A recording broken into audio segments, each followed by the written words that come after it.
Petualangan saya bergeser ke pesisir Kepulauan Seribu, mengikuti ragam aktivitas petualangan anak-anak di pesisir Pulau Pramuka. Bahagia itu emang sederhana. Anak-anak pantai ini bernyanyi di pinggir pantai aja sudah bahagia sekali. Tapi kali ini kita bakal melakukan hal yang gak kalah bikin bahagianya. Karena asik banget nih. Ikuti jejak saya, jejak petualang. Pencarian kami hanya menggunakan besi penopang payung dan karet sebagai alat pelesatnya.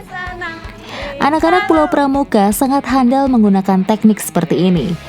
Biasanya mereka mencari hewan ini saat mengisi waktu libur sekolah. Nah, akhirnya kita sampai juga nih di Padang Lamun. Nah, biasanya tempat inilah tempat untuk mencari kepiting jangkar. Mencari hewan bercapit ini terbilang tidak mudah karena harus cepat membidik saat ia sudah terlihat di permukaan air. Kalau tidak, hewan kecil ini akan langsung melesat masuk ke sarangnya lagi. Dapat loh. Nah, ini nih yang namanya kepiting jangkang. Jadi dia ini kalau dilihat tuh warnanya mirip dengan kepiting bakau, tapi ukurannya jauh lebih kecil. Tapi ada yang lebih besar lagi, Jang? Ada. Ada ya? Udah, ini simpan dulu. Kita cari lagi. Kepiting berukuran kecil ini juga ditemukan di sekitar hutan mangrove yang masih terpengaruh pasang surut air laut. Mereka membuat lubang di hamparan lumpur sedalam sekitar 20-50 cm sebagai tempat bersembunyi. Nah, jadi emang kalau orang yang nggak terbiasa mencari kepiting ini pasti akan sulit ya untuk menemukannya karena dia bersembunyi di bawah pasir. Ini langsung aja kita. Bisa nih, dapat. Ini emang gampang sama susah ya. Ini walaupun udah di depan mata tapi harus benar-benar jitu ke sasaran. Ini lumayan nih ukurannya. Wih, masukin deh. Dapat, waduh. Ini nyari kepiting dapatnya ikan. Ikan apa itu? Ikan baronang. Baronang. Wih, lumayan.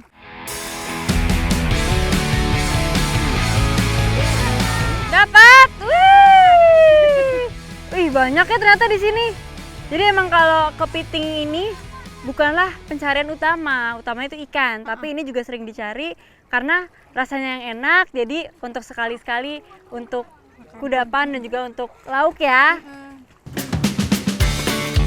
Jangkang tidak memiliki cangkang yang keras layaknya jenis kepiting lainnya.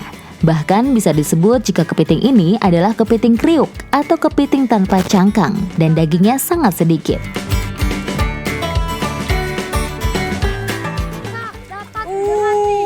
Gede nih.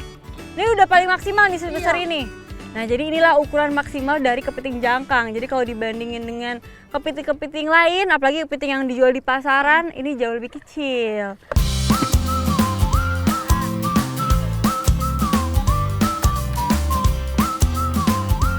Wah, ini udah dapet setengah ember, paling enak langsung diolah ya teh. Ikuti jejak saya, jejak petualang.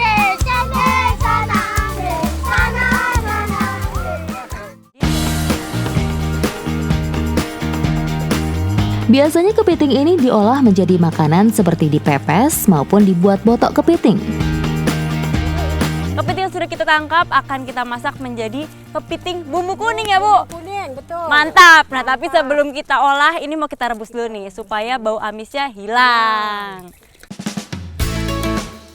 Ukurannya yang kecil memudahkannya dalam proses pengolahannya. Bumbunya sederhana banget nih, hanya menggunakan bumbu-bumbu dapur yang biasa ditemukan. Tapi yang nggak boleh ketinggalan yaitu kunyit. Yang namanya bumbu kuning, pastinya kita butuh kunyit untuk memberikan warna kuning.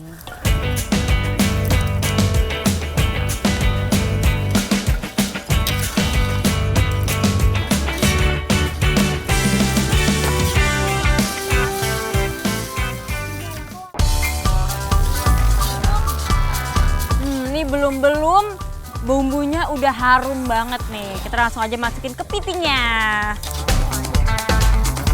Kepiting sebenarnya bisa diolah dengan berbagai metode ataupun cara. Itu sebabnya kepiting menjadi salah satu kuliner seafood yang paling banyak digemari. Oh, Kalau ini karena emang kepitingnya sudah direbus sebelumnya, bumbunya juga sudah dimasak, jadi nggak butuh waktu lama untuk nunggu ini matang. 5 menit saja. Udah nggak sabar nih karena aromanya mantap, surantap.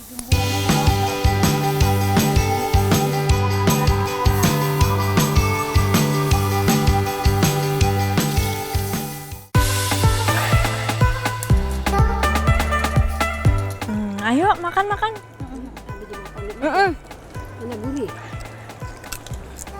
Manis.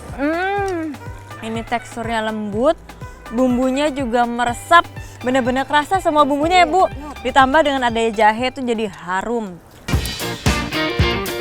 Tidak hanya enak, daging kepiting mengandung berbagai nutrisi untuk manfaat kesehatan, seperti melindungi jantung hingga meningkatkan sistem kekebalan tubuh. Ini dagingnya lembut, bumbunya meresap, terasa pedasnya juga. Ditambah ada aroma harum dari si jahe dan juga lengkuas dan serehnya. Ini paket lengkap.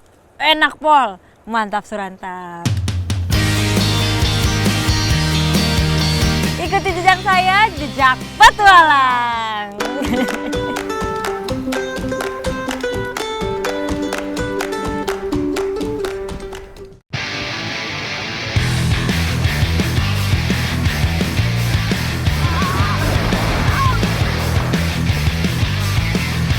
Olahraga air menjadi salah satu aktivitas yang paling dicari bagi penikmat petualangan.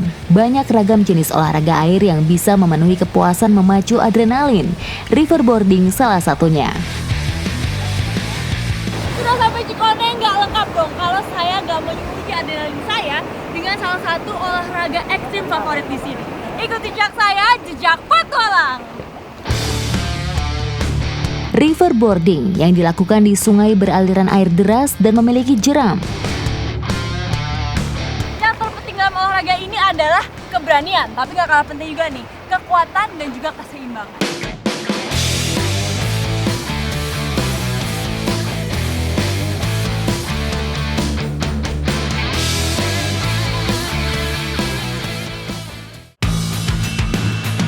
Riverboarding bisa juga diartikan sebagai selancar sungai menggunakan sebuah papan sebagai penopang tubuh. Untuk melakukannya, badan harus rebahan di atas papan selancar dan mengikuti arus sungai.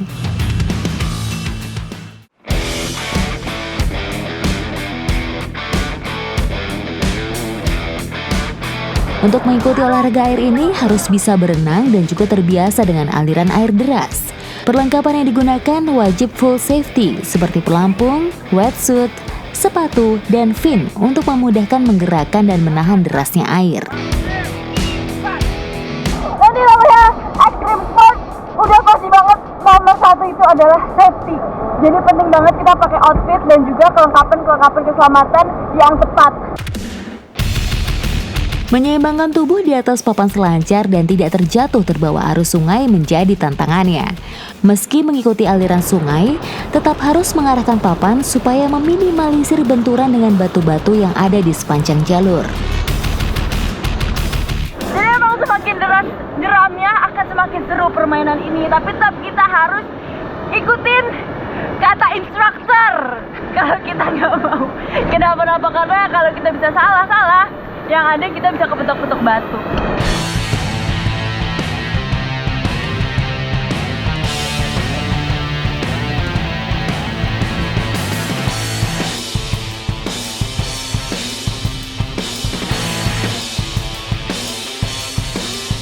Dan habis ini kita akan melewati jeram terekstrim di Cikoneng, namanya jeram Rahong.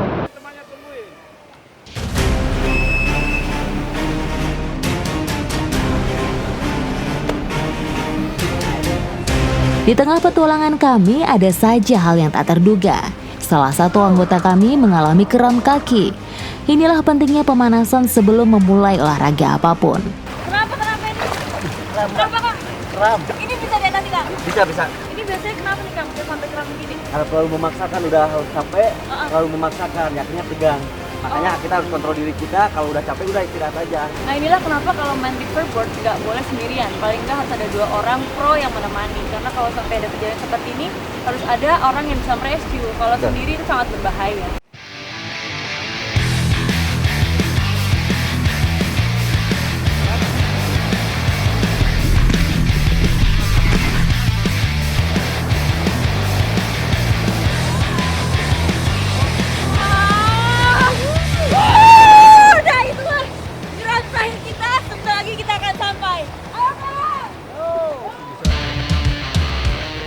Setelah beberapa jam mengarungi sungai, petualangan saya berakhir penuh dengan kepuasan.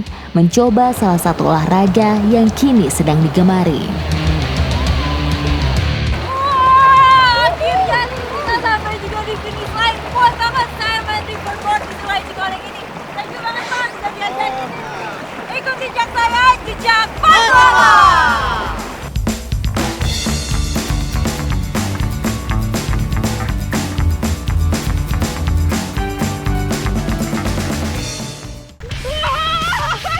Wah, ini karena turun aja curam. Selamat